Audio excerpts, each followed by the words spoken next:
বিভূতিভূষণ বন্দ্যোপাধ্যায়ের ছোট গল্প নদীর ধারের বাড়ি। শ্যামলীদের বাসা ছিল পীতাম্বর লেনে, 2 নম্বর পীতাম্বর চৌধুরী লেন। সেকেলে পুরনো বাড়ি, দোতলার 6টি ঘরে 6টি পরিবারের বাস। কলতলায় 2টি বেলা সমানে ঝগড়া চলে জল তোলা নিয়ে। শ্যামলী ওদের মধ্যে একটু দেখতে ভালো, বয়স 30-এর সামান্য ওপরে, 2-1 বছর ওপর। 4 সন্তানের মা, 2টি মেয়ে 2টি ছেলে। বেলা 10টা বাজে। শ্যামলীর স্বামী খেতে বসেছে। শ্যামলী ডালের বাটিতে হাতা ডুবিয়ে সামনে বসে আছে। শ্যামলী বললে, ফিরবে কখন? শ্যামলীর স্বামী যদুনাথ ভট্টাচার্য। যদুনাথ একটা সওদাগরি আপিসে 70 টাকা মাইনের চাকুরি করে। যুদ্ধের বাজারে তাতে চলে না, খাওয়া দাওয়ার অসীম কষ্ট। ছেলে মেয়েগুলো দুধ খেতে পায় না, শুকনো মুড়ি চিবোয় স্কুল থেকে এসে। যদুনাথ বললে, পেটতে 7টার পরে। আর একটা বাড়ি দেখো, বুঝলে? সে তো বুঝলাম, বাড়ি মিলছে কই? খুঁজতে কি কম করছি? এ বাড়িতে আর টেকা যায় না। কালও ঝগড়া হয়েছিল। কবে না হয়। বিশ্বাস গিন্নির সঙ্গে মতির মার ঝগড়া কালও খুব। অভয়ার সঙ্গে রামবাবুর বউয়ের ঝগড়া। জল তোলা নিয়ে? তা আবার কি নিয়ে? ও তো রোজকার ঘটনা, লেগেই আছে। রোজ রোজ এই ইতরামি আর ভালো লাগে না, অসহ্য হয়ে উঠেছে। যদুনাথ চলে গেল। শ্যামলীর ছেলেমেয়েরা খেয়ে দিয়ে স্কুলে চলে গিয়েছিল। ছেলে 2টি বড়, তারা হাই স্কুলে পড়ে। মেয়ে 2টি পড়ে মোড়ের কর্পোরেশন স্কুলে। ছোট রান্নাঘর, একটি লোক কায়ক্লেশে বসে 2টি আহার করতে পারে। আজ 9টি বছর এ বাসায়। বড় মেয়ে লীলার বয়স। এই বাসাতেই লীলার আঁতুর হয়েছিল। রান্নাঘরের সামনে খোলা ড্রেনে তরকারির খোসা, ফ্যান, শাকের ডাঁটা, চিংড়ি মাছের খোসা জমে দুর্গন্ধ বার হচ্ছে। এই দুর্গন্ধ আর এই কুশ্রী দৃশ্য আজ 9 বছর ধরে সহ্য করতে করতে নাক অসাড় হয়ে গিয়েছে। এখন আর দুর্গন্ধকে দুর্গন্ধ বলে মনে হয় না। বিনা ওপরের তলার মনোরঞ্জনবাবুর মেয়ে, সে শ্যামলীকে ভালোবাসে। কাজ ঘেঁষে দাঁড়িয়ে বললে, কাকিমা কি রাঁধলে? মুসুরির ডাল আর চচ্চড়ি। মাছ আনেননি কাকাবাবু? না, 2 টাকা চিংড়ি মাছের সের।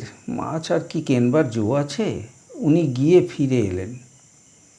এবার রেশনের চালে কাঁকড় খুব কম কাকিমা। আপনারা রেশন আনেননি? বুধবার আসবে রেশন, এখনও আনা হয়নি। তোমার কাকা যেতে সময় পাননি। বিকেলে কলে জল আসতেই ওপরের ভাড়াটে গিন্নিরা বড় এক বালতি ঘড়া বসিয়ে দিয়ে গেলেন কলের মুখে। একজন একটা তুলে নিয়ে যায় তো আর একজনে একটা বসায়। এই জন্যে চৌবাচ্চায় মোটে কয়েক ইঞ্চির বেশি জল জমতে পায় না। গা ধোবার কি কষ্ট বিকেলে।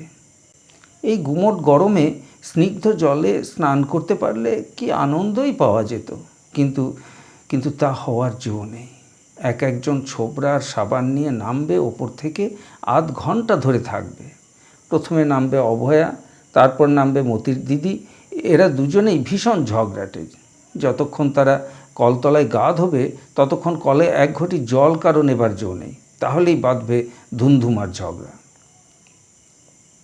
অভয়া বাঙাল দেশের মেয়ে, বেশ সুন্দরী ও স্বাস্থ্যবতী। শ্যামলীকে ডেকে বললে, ও দিদি কি হচ্ছে? কুটনো কুটছি ভাই।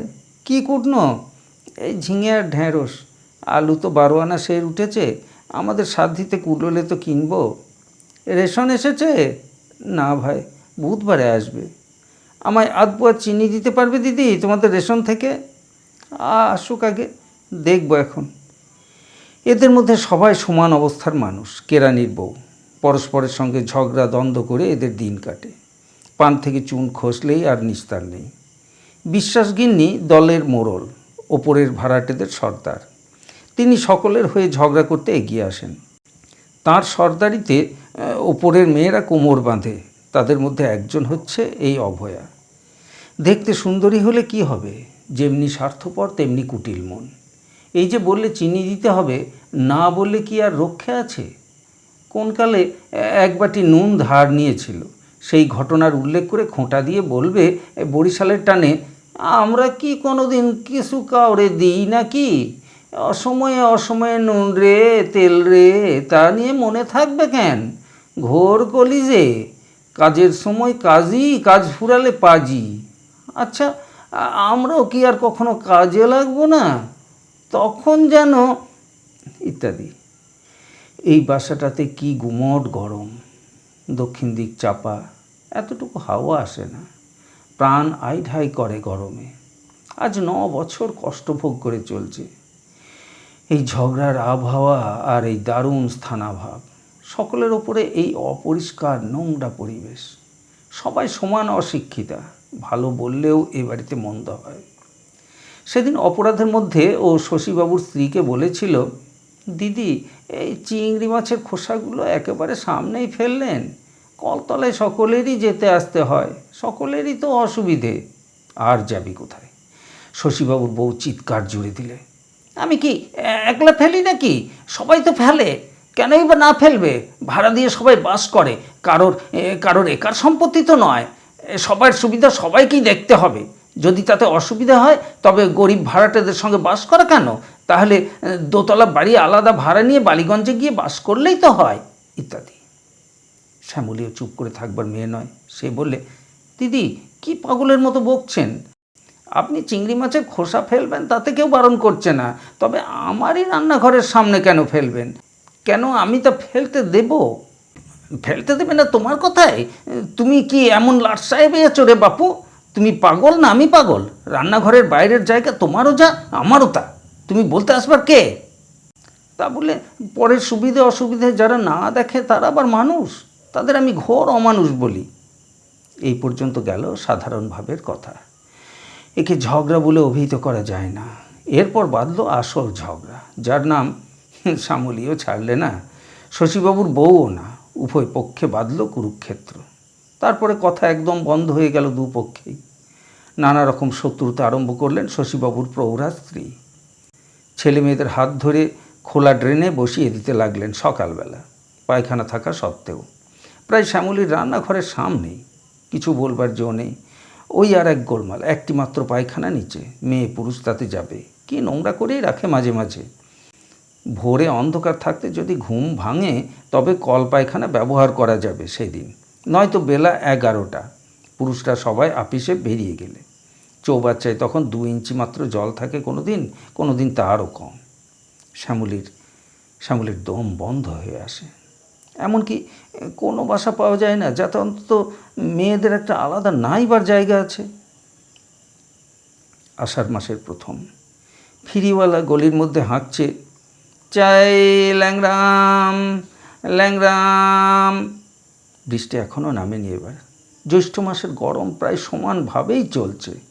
মতির ছোট বোন এসে বললে, 10 পলা তেল ধার দেবেন কাকিমা? শ্যামলী বললে, হবে না, তেল নেই। 8 পলাও হবে না? কিচ্ছু নেই। মেয়েটা চলে গেল। শ্যামলী তেল দেবে কি? ওদের কোনো আক্কেল নেই। শ্যামলী কি সাথে বিরক্ত হয়েছে? উনি খারাপ কলের তেল খেতে পারেন না বলে 1 নম্বর কানপুর কিনে আনেন ওর আপিসের রেশন বেচে। সে কি ঝাঁঝওয়ালা তেল। মতিরা এক কৌশল ধরেছে কি, 20 পলা সেই ভালো তেল হপ্তায় ধার নেবে, আর ধার শোধ দেবে 5 শিকে সেরের কলের তেল দিয়ে। উনি বলেন ও তেল খেলে বেরি বেরি হয়। শ্যামলীদের ফি হপ্তায় 20 পলা তেল অপব্যয়ে যায়। ওরা চালাক আছে, একবার নেবে 10 পলা, তারপর আর একদিন এসে 10 পলা, একসঙ্গে নেবে না। একেবারে যেন মৌরুষি পাট্টা করে বসেছে। দেব না তেল, রোজ রোজ ও চালাকি খাটবে না আমার কাছে, দেখি কি হয়। কিন্তু মতির মায়ের কৌশল অন্যরকম। সে এতটুকু চড়ল না। এবার একবার বাটি হাতে এসে হাজির স্বয়ং মতির মা। ও শ্যামলী, দে দিকি ভাই একটু তেল। তেল নেই দিদি। দিতেই হবে, মাছ ভাজা হচ্ছে না, 5 পলা তেল দে। যা আছে আমারই কুলোবে না দিদি। দেখি তোর তেলের বোতল, দে ভাই আমায় 5 পলা। অগত্যা শ্যামলী উঠে গিয়ে তেল দেয়। ও আবার পরের কাঁদুনি মিনতি বেশিক্ষণ সহ্য করতে পারে না। ঠকছে তো দেখাই যাচ্ছে, ঠকুক, লোকে তাতে খুশি হয়, হোক। কিন্তু এই সামান্য ব্যাপার নিয়ে দোতলার ভাড়াটেদের মধ্যে মহা ঘোটমঙ্গলের সৃষ্টি হলো। মতির মা গিয়ে 7খানা করে লাগিয়েছে তাদের কাছে। তেল থাকতেও দিতে চাচ্ছিল না। বোতল দেখতে চাইলুম, তাই তো দিলে। এমন ছোট নজর তো কখনো করতে পারি না আমরা। এই যে সেদিন বৈশাখ মাসে ওর পেটের ব্যথা হলো রাত্রিরে, যদুবাবু সোটা চেয়ে নিয়ে যাননি আমাদের এখান থেকে, দিইনি আমরা। লোকের কাছে হাত পেতে যেমন নিতে হয় তেমনি দিতেও হয়, তবে লোকে মানুষ বলে। তারপরের দিন আর কলতলায় যাওয়া যায় না। বড় বড় বালতি, ঘড়া আর টব পড়ল একের পর এক সকাল থেকে। সেসব সরিয়ে এক বালতি রান্নার জল নিতে গেলেও ঝগড়ায় মুখর হয়ে উঠবে সারা বাড়িটা। সে কথা শ্যামলী ভালো করেই জানে, অনেকবারের অভিজ্ঞতায় জানে। সুতরাং আষাঢ় মাসের গুমট গরমে বেলা 11টা পর্যন্ত তাকে অস্নাত অবস্থায় থাকতে হলো। 11টার পর কলের জল কখন চলে গেল। যখন সে নাইতে গেল তখন চৌবাচ্চায় ইঞ্চি চারেক মাত্র জল, কাকের মুখ থেকে তার মধ্যে পড়েছে ভাত। এই সময় একদিন যদুবাবু এসে বললেন, ওগো শোনো, একটা সন্ধান পেয়েছি। রানাঘাট থেকে নেমে যেতে হয় প্রায় 11 মাইল উত্তরে, বল্লভপুর বলে পাড়া গাঁ। সেখানে কলকাতার এক বড় লোকের জমিদারি কাছারি ছিল, বিক্রি করে ফেলেছে। মাঝে মাঝে যেত বলে কাছারি বাড়ির সংলগ্ন দোতলা বাড়ি তৈরি করেছিল। ওপরে নিচে 5খানা ঘর, বারান্দা, রান্নাঘর, নাইবার ঘর সব আছে। 10 বিঘে জমির ওপর কাছারি বাড়ি, তাতে আম কাঁঠালের গাছ, কলা গাছ আছে। বাড়ির সেই জমির নিচ দিয়ে একটা ছোট নদী বয়ে যাচ্ছে। তাতে জমিদার বাঁধানো ঘাটলা করে দিয়েছেন। বাড়ির মেয়েরা যখন গিয়ে থাকতো তাদের নাইবার সুবিধার জন্যে। সব শুদ্ধ 3,000 3,500 টাকা হলে বাড়িটা পাওয়া যায়, জমি শুদ্ধ। কিনবো? অত কমে হবে?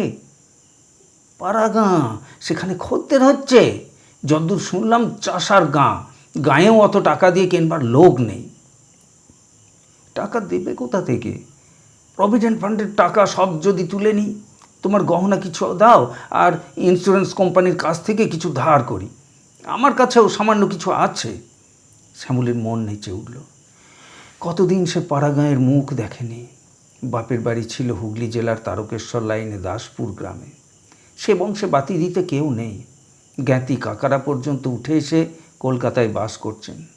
ঘোর ম্যালেরিয়া, চলে না সেখানে থাকা। যদি এ সম্ভব হয়, ভগবানকে এত দয়া করবেন, তা কি তার কপালে সম্ভব হবে? শ্যামলী বললে, কিন্তু তুমি কোথায় থাকবে? কেন সেখানে? আপিস চাকুরি ছেড়ে দেবো, একঘেয়ে হয়ে গিয়েছে এই জীবন, আর ভালো লাগে না। স্বাস্থ্য যেতে বসেছে। একটু সাহস করে দেখি যা আছে কপালে। ওখানে জায়গা জমি নিয়ে চাষবাস করব। ছেলে দুটো লেখাপড়া, রানাঘাটে বোর্ডিংয়ে থাকবে, সে ব্যবস্থা হয়ে যাবে এখন। আর এ যা লেখাপড়া শিখছে, এই শিখে তো কেরানি হবে। তার চেয়ে ওখানে ভালো কিছু কাজ শিখতে পারবে। বিলেত থেকে লোক গিয়ে আমেরিকায় বাস করে আমেরিকার যুক্তরাজ্য স্থাপন করেছিল। অজানায় পারি না দিলে মানুষ হয়ে ওঠে না। জীবন উপভোগী যদি না করলুম, বেঁচে থেকে কি হবে? গ্রামের লোকদের কাছে দুটো ভালো কথা বলবো, নাইট স্কুল করব, বই পড়তে শেখাবো, এ আমার অনেক দিনের ইচ্ছা। স্বামী স্ত্রীতে মিলে সারা বিকেল আর রাত ধরে পরামর্শ হলো। শ্যামলীর চোখে রঙিন স্বপ্ন ভেসে উঠেছে। দূরের পাখি ডাকা, ফুল ফোটা জ্যোৎস্নারাত্রির প্রহরগুলি। কত অলস মধ্যাহ্নে বনানী কোলে ঘুঘুর ডাক শোনা, বিছানায় আধো জাগরিত আধো ঘুমন্ত অবস্থায় শুয়ে শুয়ে।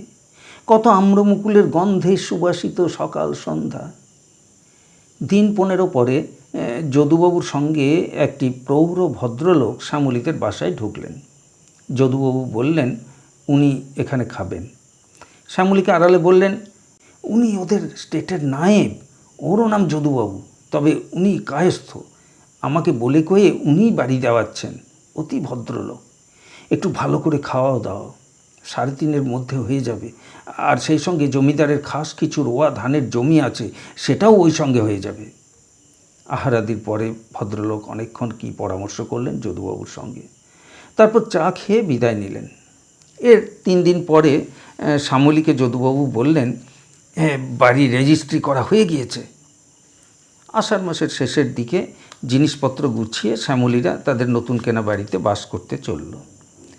কলকাতার বাসা একেবারে উঠিয়ে দিলে না, কিছু কিছু জিনিসপত্র ঘরে রেখে ঘর চাবি বন্ধ করে গেল। রানাঘাট থেকে ট্রেন বদলে ওরা বেলা 10টার সময় বনগাঁ লাইনের গাংনাপুর স্টেশনে নামল। আগে থেকে বন্দোবস্ত করার ফলে বল্লভপুর গ্রামের একখানা গরুর গাড়ি স্টেশনে উপস্থিত ছিল। মাঠ ও বন জঙ্গলের মধ্যে দিয়ে এ গ্রাম ও গ্রাম পেরিয়ে চলল গাড়ি। বেলা প্রায় 3টের সময় সামনের একটা ঝাঁকড়া বটগাছ দেখিয়ে গারোয়ান বললে, ওই মুনিপুরের বন বিবিতলা দিকে যাচ্ছে, ওর পরেই বল্লভপুর। শ্যামলীর বুক দুলে উঠল। কি জানি কেমন হবে এত আশা সুখে কেনা বাড়িটা, কেমন হবে সেখানকার জীবনযাত্রা। জানাকে ফেলে অজানাকে তো আঁকড়ানো হলো চোখ বুজে। এখন সেই অজানার প্রকৃতি কি সেটা এক্ষুনি তো বোঝা যাবে আর একটু পরেই। কি গিয়ে দেখব যে সেখানে, কি জানি, সর্বস্ব খুইয়ে তার বিনিময়ে কেনা। ক্রমে আরও আধ ঘন্টা কেটে গেল। বেলা বেশ পড়ে এসেছে। এমন সময় গারোয়ান বললে, এই যে বাবু, বাড়ির সামনে এসে গিয়েছে গাড়ি, নামুন মাটাগুন এবার। দুরু দুরু বক্ষে শ্যামলী নামল সকলের আগে। যদুবাবু বললেন, না দেখে বাড়ি কেনা, এতগুলো টাকা, বলতে গেলে সর্বস্ব খুইয়ে এই দূর গাঁয়ে বাড়ি কেনা। তুমি আগে নেমে বাড়িতে ঢোকো, মেয়েরা ঘরের লক্ষ্মী কিনা, তুমি আগে ঢোকো। আমার তো সাহস হচ্ছে না, কি জানি কীরকম হবে, নামো আগে। হ্যাঁ গা, বাড়ি কি পরিষ্কার করা আছে, না এক গলা ধুলো আর মাকড়সার জাল আর চামচিকের বাসা? গিয়ে এখন ঝাঁট দিতে হবে। চাবি কোথায়? গারোয়ান শুনতে পেয়ে বললে, মা ঠাকুরুন, বাড়িতেই আছে মুক্তোর মা গয়লানি আর তার ছেলে, এই তারাই বাড়ি দেখাশুনো করে, নিচের একটা ঘরে আছে। চাবি তো নেই, বাড়ি খোলাই পড়ে আছে। কয়েক পায়ে গিয়ে গিয়ে একটা বাঁশ ঝাড়ের আড়ালে একেবারে শ্যামলীর সামনেই যে বাড়িটা পড়ল সেটা দেখে সে আনন্দে ও বিস্ময়ে অবাক হয়ে দাঁড়িয়ে থাকল। এই তাদের বাড়ি, এমন বাড়ি এই অজ পাড়া গাঁয়ে? কলকাতায় এমনি হলদে রং করা সবুজ রঙের জানালা খড়খড়িওয়ালা দোতলা বাড়ি দেখেছে। দোতলাও নয়, বাড়িটা 3 তলা, কিন্তু এমন বাড়িটা সত্যিই তাদের নিজস্ব। শ্যামলী আনন্দে চেঁচিয়ে উঠে বললে, ওগো দেখো, এসে দেখো। পরক্ষণেই ওর লজ্জা হলো। গারোয়ানটা না জানি কি আদেগলাই মনে করবে ওকে। ততক্ষণে যদুবাবু ও ছেলেমেয়েরা বাঁশঝাড়ের মোড় ছাড়িয়ে বাড়ির কাছে এসে গিয়েছে। যদুবাবু বললেন, বাহ, বেশ বেশ। রাস্তায় আস্তে আস্তে গারোয়ানকে যদুবাবু বাড়ির কথা বহুবার জিজ্ঞেস করেছিলেন। সে বলেছিল, চমৎকার বাড়ি বাবু, কলকাতার বাবুরা থাকবার জন্যই করলেন। 3তলা বাড়ি, ধরার জায়গা, নদীর ধারে বাঁধা ঘাট আছে, ফল পাকুড়ের গাছ, দেখবেন বাড়ির মতো বাড়ি। কিন্তু কিন্তু ছোট লোকের সে কথায় আস্থা স্থাপন করতে পারেনি শ্যামলী বা তার স্বামী। এখন বাড়িটা দেখে মনে হলো গারোয়ান অনেক কমিয়ে বলেছিল। বাড়িটা সম্বন্ধে আসল কথা হচ্ছে অনেকখানি ফাঁকা জায়গার মধ্যে বাড়িটা দাঁড়িয়ে, অথচ ঠিক পাশেই গ্রামের বসতি। বনানীর ও মাঠের সবজের মধ্যে হলদে রঙের বাহার। ওরা হুড়মুড় করে সবাই গিয়ে বাড়িতে ঢুকলো। নিচের ঘরে গিয়ে দেখলে সেখানে এক বুড়ি মাদুরের উপর ঘুমিয়ে আছে। শ্যামলী ডাকলে, ও জি, কি যেন নাম ওর, মুক্তোর মা, ও মুক্তোর মা। বুড়ি ধর্মর করে জেগে উঠে বসল। তারপর ঘুম জড়ানো চোখে ওদের দিকে খুব সামান্য একটুখানি চেয়ে থেকে তাড়াতাড়ি মাদুর ছেড়ে উঠে এসে শ্যামলীর পায়ে গড় হয়ে প্রণাম করে বললে, পোড়া কপাল আমার, ঘুমিয়ে পড়েছি এই অবেলায়। বেনবেলা থেকে ওপরে নিচে সব ঘর ধোলাম, মুছলাম, ঘর ঝাঁট দিলাম। বলি মা ঠাকুরুনরা আসছেন, বাবু আসছেন, তার ছাদ তো নয়, গড়ের মাঠ। এই হাতির মতো বাড়ি ধোয়া সামলানো এ কি একদিনের কম্য? আসুন মা ঠাকুরুন, আসুন আসুন বাবা। শ্যামলী বললে, তোমার নাম মুক্তোর মা? বললে সবাই। বলো না, অদেষ্টের মাথায় মারি 7 খ্যাংরা, নামটাই আছে বজায়, যার জন্যেই সে আর নেই। তাহলে কি আজ আমার ভাবনা? শ্যামলীর ওসব কথা ভালো লাগছিল না। তার ইচ্ছে হচ্ছিল এক দৌড়ে বাড়িটার উপর নিচে সব দেখে আসে, কিন্তু কিন্তু কি মনে করবে এরা, কি মনে করবে মুক্তোর মা? ওরা সবাই মিলে নিচের ঘরগুলো দেখলে। বড় বড় দুটো ঘর, প্রশস্ত থামওয়ালা ঝিলিমিলি বসানো বারান্দা, ওদিকে অন্য একটা ছোট রোয়াকের সামনে রান্নাঘর। শ্যামলীর বড় ছেলে কানাই বললে, মা এ তো রান্নাঘর নয়, এ আমাদের কলকাতার বসার ঘরের চেয়েও অনেক বড়। দেখো দেখো কেমন আলমারি দেওয়ালের গায়ে। বড় মেয়ে ডলি বললে, কতগুলো জানলা দেখো মা রান্নাঘরে। ওপরে সিঁড়ি বেয়ে দূর দূর করে সবাই উঠল। শ্যামলী বললে, ও গো দেখো কি সুন্দর মেজে, কাঁচের সারসি বসানো জানলা। কানাই ও ছোট ছেলে বলাই একসঙ্গে চেঁচিয়ে বললে, কি সুন্দর সিনারি, দেখে যাও মা বারান্দা থেকে। ওই তো মাঠটার পরেই কেমন সুন্দর ছোট্ট নদীটা, ওপারে সবুজ মাঠ, কেমন ঝোপ আর বাবলা গাছ, গরু চড়ছে। ও কি ফুল ফুটেছে ওপারের খেতে বাবা। যদুবাবু বললেন, ও ঝিঙের ফুল, বর্ষাকালে সন্ধ্যের সময় ঝিঙের ফুল ফোটে কি না, সত্যি ভারী সুন্দর সিনারিই বটে। ওগো দেখো এইদিকে এসে কি ফাঁকা। শ্যামলী বললে, তেতলার ঘরটা দেখে আসি চলো। তেতলার ঘরটি অপেক্ষাকৃত ছোট, কিন্তু খুব বড় বড় 3টি জানালা, 3টি দেওয়ালে, রাঙা মাটির পালিশ করা মেঝে, দরাজ ছাদ। ছাদের উপর থেকে বহু দূর ব্যাপী মুক্ত মাঠের সবুজ বাণী এই আষাঢ় সন্ধ্যায় ওদের অন্তর স্পর্শ করলে। শ্যামলীর চোখে জল এলো। এ যে রূপকথার রাজবাড়ি তার কাছে। সে গরিব ঘরের মেয়ে, গরিব ঘরের বউ, কলকাতার বাসার অন্ধকূপে আজীবন কাটিয়ে আজ কি ভাগ্যে এমন বাড়ি ঘর নিজের মনে করবার অধিকার পেল। কানাই ইতিমধ্যে ছুটে এসে বললে, বাঁধাঘাট দেখে এলাম মা, একটু ভেঙে ভেঙে চটা উঠে গিয়েছে চাতালের, তবু দিব্যি আরামে নাইতে পারবে। ওই তো দেখা যাচ্ছে এই উঠোনটা পার হয়েই। যদুবাবু বললেন, না, 3,500 টাকা নিক, জিনিসের মতো জিনিস, বাড়ির মতো বাড়ি, ছেলেপুলে নিয়ে দরাজ জায়গায় বাস করো। এই তো পাশে গাঁয়ের কি পাড়া, ডাক দিলেই লোক পাবে, কোনো ভয় নেই। আমি এখানেই একটা কিছু করব। এত লোকের চলছে আর আমার চলবে না? খুব চলবে। তোমরা দাঁড়াও, জিনিসপত্র সব উপরে নিয়ে আসি। কি কি গাছ আছে মুক্তোর মা? মুক্তোর মা বললে, 3টে আম গাছ আছে, 7টা কাঁঠাল গাছ, একটা পেয়ারা গাছ, একটা চালতে, একটা বিলিতি কুল গাছ, 2-4 কলা গাছ, আর 4টে নারকোল গাছ। বাবুরা নিজের হাতে সব লাগিয়েছিল থাকবে বলে, শখ করে কলকাতা থেকে চারা এনে এই বছর ওই দেখো একটা চাঁপা ফুল গাছ বসিয়ে গিয়েছে। একটু পরে সন্ধ্যা হয়ে অন্ধকার নামল। শ্যামলীর দুঃখ হলো, এখন আর কিছু দেখা যাবে না। নতুনতর জীবনযাত্রার পথে নতুনতর দেশের প্রতি পথঘাট চিনে নেওয়া যেত, ভালো করে দেখা যেত আলো ভরা দিনমানে। শ্যামলী তাড়াতাড়ি লণ্ঠন জ্বাললে, ডাকলে, মুক্তোর মা, ও মুক্তোর মা। মুক্তোর মা মালপত্র গাড়ি থেকে নামিয়ে এনে দোতলায় তুলছিল। বললে, কি মা, জল আছে বাড়িতে? জল তুলে রেখেছি একটা বালতিতে, আর তো পাত্র নেই মা, তাই তুলতে পারিনি। সে কথা বলছি নে, বাড়িতে জল আছে, কুয়ো টুয়ো, বাঁধানো পাতকো আছে, নামার ঘর আছে রান্নাঘরের পেছনে। চলুন আমি দেখিয়ে দিই। বাবুদের বাড়ি কোনো ত্রুটি ছিল না মা, আগাগোড়া সান বাঁধানো, চৌবাচ্চা আছে বাঁধানো। তাতে জল তুলে রাখুনি? নাইবে যদি, তবে পাতকুয়োর জলে কেন মা? দিব্যি বাঁধানো নদীর ঘাট, অসাগর জল নদীতে। এখন জোয়ার এসেছে, সব পৈঠেগুলো ডুবে গিয়েছে। চলুন গা ধুয়ে আসবেন। শ্যামলী নদীর ঘাটেই নাইতে গেল। ঘাটের ঠিক পাশে কি একটা বড় প্রাচীন গাছ, তার ছায়া পড়েছে বাঁধা ঘাটের পৈঠেগুলোতে। কি একটা পুষ্পের সুবাস বাতাসে ভুর ভুর করছে, এই গাছ থেকেই আসছে। কি ফুলের গন্ধ মুক্তোর মা? কি একটা লতা এই গাছে উঠেছে মা, কাল সকালে দেখবেন সাদা সাদা ফুল ফুটেছে, ভারী বাস বেরোয় রাত্রিরে। শ্যামলী জলে নামল। আজ সে রূপকথার রাজকন্যা। স্নিগ্ধ জল, ওপারের দিক থেকে হাওয়া বইছে, সেই ফুলের সুগন্ধ, তারা ভরা আকাশ, এই বাঁধা ঘাট, এই প্রাচীন কি বনস্পতি, এই বনপুষ্প সুবাস, সব তাদের নিজস্ব। তারা পয়সা দিয়ে কিনেছে। কলকাতায় সেই পচা ড্রেন, কলতলা, অভয়া, বিশ্বাসগিন্নি সব স্বপ্ন হয়ে গিয়েছে একদিনে। তাদের জন্যেই সত্যি কষ্ট হলো। বেচারি মতির মা, বেচারি শশীবাবুর বউ, ওদের একবার এখানে আনতে হবে। না না, এও স্বপ্ন, এখনো যেন বিশ্বাস হয় না এত সৌভাগ্য।